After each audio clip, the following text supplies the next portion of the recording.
Hi guys, it's Rick. Welcome back to the channel. Today I'm going to be making a card using products from Pajama Crafter Stamps and Erin Lee Creates. And we're going to start off by doing some hot foiling with the Sentiment High Die from Erin Lee Creates. And I'm got my glimmer machine set up, and got the hot foil die on there. I'm using some, I think this is platinum hot foil from Spellbinders. The machine's ready. I'm going to run it through my die cutting machine, and we are going to take and put the glimmer machine back in place. I'm going to pull that off, take my hot foil die off, and peel off the foil for the reveal. And to color up the Lovely Bouquet Stamp Set from Pajama Crafter Stamps, I'm going to be coloring with my Ohuhu Brush Markers today. These are the Ohuhu Honolulu Brush Markers, and I'm going to do them in two different shades, one a coral shade and one a red. I've started out coloring my coral shade, and I'm using the following color combination. I'm using Y5 in my darkest areas. Remember, anytime you're coloring a floral or object, anything that's laying on top of another object will have a shadow, so that's what we're laying in first. We're laying in our shadow color, which is Y5. It's a nice pretty orange color. And then I'm going to blend that out using RO70. So we're just going to go around and slightly blend that out a little bit. Add a little bit of more of a reddish tone, or that red orange tone to there. And then I'm going to blend that out with YRO90 to give us more of the coral look for our mid-tone. Then I'm going to blend that out with my lightest tone, and I'm using YRO70. This is my lightest color. It's my highlight, and I always like to flick in from the outside in for my highlight to give me my nice coral color. I've done the rest of that, my coral flowers, off screen, and now I'm going to work on my red flowers. So for my red color combination, I'm using R2 in my shadow color, and then I'm blending that out with my same Y5, RO70, and YRO90 as my lightest color. For the top cabbage rose at the top, it's facing a different direction, so the shadows are going to be slightly different. So I've placed my darkest color, which is the R2. It's a nice red where the petals overlap. I'm going to blend that out with Y5. I do want to have this as a nice red-orange rose instead of more of a corally color. So that's why we've changed up our color combination just a little bit. And it's anytime you want to change up a color combination, most of the time you can do this by just simply subtracting and adding another color, which is what we've done here. By taking away the lightest color from the original color combination and adding in that dark red, the redder color. It's not really super dark, it's just a dark red. It allows me to give a more of a red look or the red orange look instead of the corally look. But again, since we are facing the way the rose is facing, I'm adding more shadows in the rose than I am of the lighter tones. So I'm going to go ahead and blend out all of my R2 with my Y5. And I'm just going to go around and finish coloring up all of this rose. It's super easy. You just have to remember anywhere where an object overlaps, then you are going to have a shadow. And especially in the center of our rose, it's going to be darker because it's more dense. So I'm coming out and finishing the rest of these petals. Just going around, adding in all of those tones. And we're going to blend that out with the RO70. And I'm blending that out with the flicking in from the edge with my YRO90. Alright, as I finish up coloring the rose facing to the side, we're going to start working on the center rose, and I'm going to do that same red combination. So I'm starting out by mapping in my shadows with my R2 on the lowest petals. Those are going to be in more shadows, so I'm coming in with my Y5 and pulling that out a little more. And I'm coming in now with my RO70, and I'm going to have just very little bit of the YRO90. So we will work our way around this petal, these petals, and continue with those color combinations, just mapping out the shadow areas first. I find that to be the easiest way to color, and then I'm going to blend those out with my Y5 and blend that out with my Y5. I don't know why I said that again, y'all. And now I'm coming in with my R070. And you can see from the two roses we have in comparison that by just changing that one color combination, as I mentioned before, that you get a totally different look with your flowers. This one is more of a red-orange rose, and then my first one is more of a corally rose. So don't be afraid to just switch out your colors. One color can make a totally different color combination.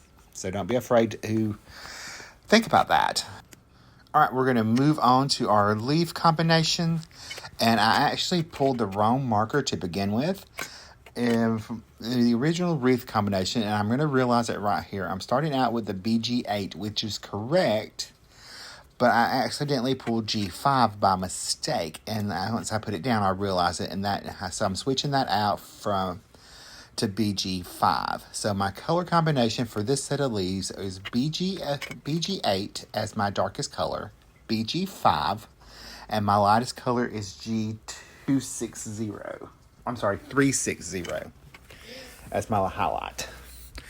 So when I'm coloring my leaves, I always like to start in the center, and then where the lines overlap, I like to sometimes pull those, go over those lines, and that way I can pull in my other two shades for this color combination.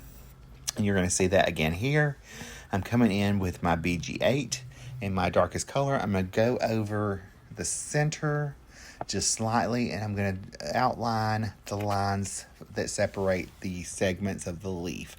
Now I'm coming in with my BG5, and I'm just going to blend those out, not going completely over everything, but just slightly. And then I'm coming in with G360 as my highlight color. So I've colored the rest of those off screen. For my next leaf combination, I've taken away the lightest color, and I've added in a darker blue-green color. I've added in BG2. So I'm coming in with that in my darkest areas, and I'm going to blend that out with the BG8. And then for my highlights in this color combo is going to be the BG5. And you can see, compared to the bigger leaves, it makes quite a much darker leaf combination. It's a little darker blue-green color. And then when you're coloring leaves, just like in nature, they are different colors. So you're going to have some that's more in shadow, which is why I changed the color combination for this. I wanted these to appear more in shadow. So I'm coming in and coloring the rest of those up. With that same color combo, I'm doing the stems and the leaves. I'm just going over the lines with the very tip of the marker. And the same thing right here. I'm just going to pull that out in my darkest color. I'm just blending up a little bit anywhere I would have a shadow. And then I'm coming in now with my BG8. And then I'm going to end up with the BG5. And don't worry about that rose you see back in the back. I do realize it's not colored, and I will color it off screen. So we're going to do our last section of our leaves. And these are going to be a little bit lighter, even though we're using the same color combination. I'm just using less of the dark and a little bit more of that mid-tone color, which is my BG8. And then I'm coming in now with my highlights to finish it off. So we are going to change up now and do our little flowers. So for that, I've pulled the colors from the roses that we have already done. I'm using R070 for my darkest color, and YR09 and YR07 as my lightest. And I'm just using the tip of the markers and just using the pointillism technique or stippling technique to add those colors in, because they're very small. So I'm just kind of dotting in the darkest shade and just kind of dotting over that with the tip of the marker with the R090 or YR90, I'm sorry. And then the same thing with the YR070. Now I'm going to change that up just a little bit to color the bud. I'm pulling the R2 back in and the Y5 to color my rosebud. My darkest color is my R2. And then my lightest medium color is the Y5. And then my highlight color is my R070. By keeping using the same colors and just changing up the color combination, it allows me to keep a cohesive color combo. Now, for my berries, I chose to color these as blueberries. So I picked PB11, B290, B270, and B60. I'm coloring in now, outlining everything with the PB11. It's my darkest blue shade. This is more of a muted color combo. And then I'm coming in now with the B290, and just kind of blending that PB11 out a little bit. And I'm going to come in with the B70 and add in my midtone. And then I'm going to come back in now with my B60 and add in my highlight color. That's all my coloring. There we go. I'm going to put these markers up. And now I'm going to fussy cut all these images out because there are no matching dies. Now, for the rest of my sentiment, I'm going to stamp the U from the Lovely Bouquet Stamp Set. It says, I love you. I'm going to put that in my Misty. I'm using the paper I used for the heat embossing. I'm going to take a little piece of mint tape, and I'm going to mask off the I love part of the sentiment, and I just wanted the U. So I've stamped that down, and I'm going to just trim that off with my trimmer. And I'm going to trim that down a little bit more to make a little shorter. And then I'm going to trim that and make a little banner. Now I'm going to use I've got another piece of cardstock here. I think this is Hammermill cardstock. Could be Nina, I don't remember. I'll list both of them below. Either one worked great. This is the Amanda Stencil from the Rabbit Hole Designs. And I'm coming in with Uncharted Mariner Distress Oxide Ink. And I'm going to add just a little bit of that ink just sporadically around this panel. This is going to be my background panel for my card. And then I am going to come in with Rustic Wilderness and blend those two colors together in the open spaces. So I'm going to add some green, I'm going to have some blue, and then where they mix or blend together, there's going to be a blue-green color like on my leaves. So it's going to tie everything in nicely. So I'm adding in the first layer of color first with my ink blending.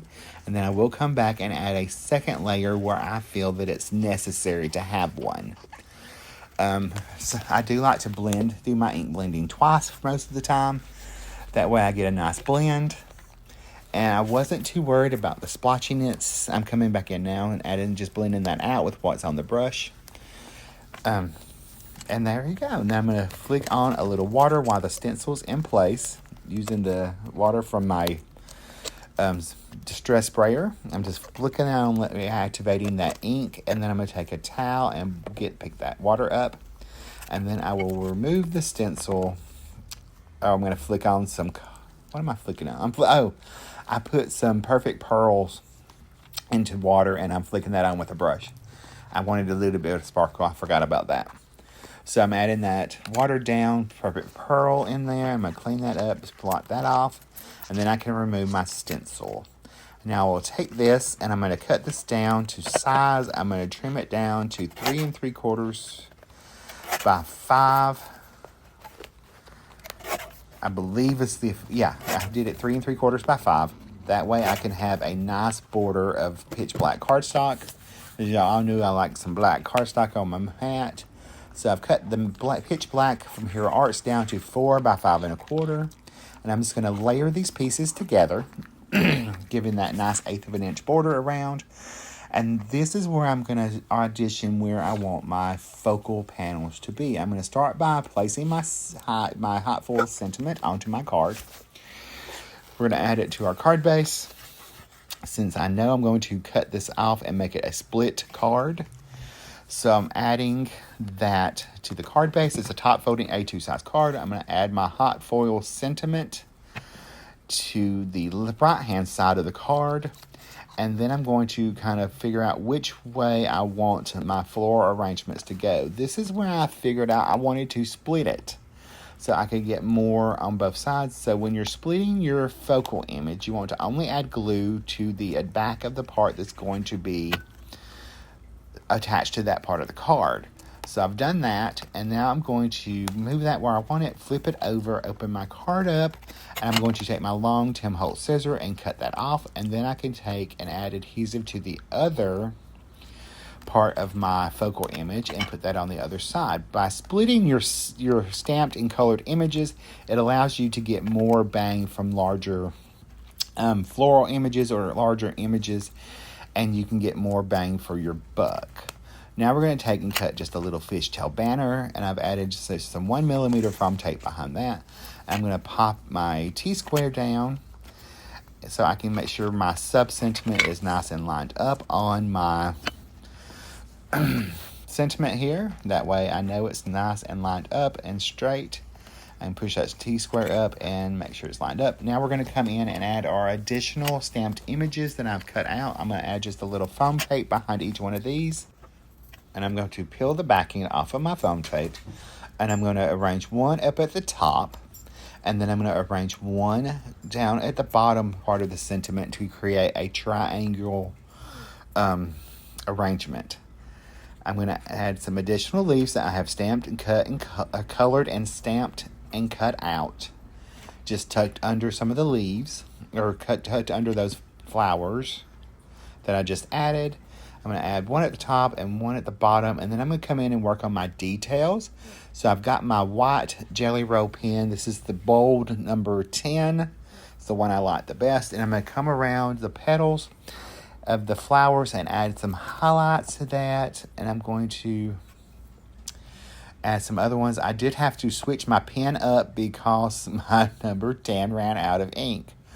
So I've grabbed my Uniball Signo pen, and I'm just going to finish up those because my other replacement jelly rolls were across the room, and I was in the middle of this, so I didn't want to get up and go get it. Y'all know how that is. So we're going to go ahead and finish adding in our little highlights. And Rodney's sitting across the room right now. I'm in the house doing voiceovers while Charles is gone today.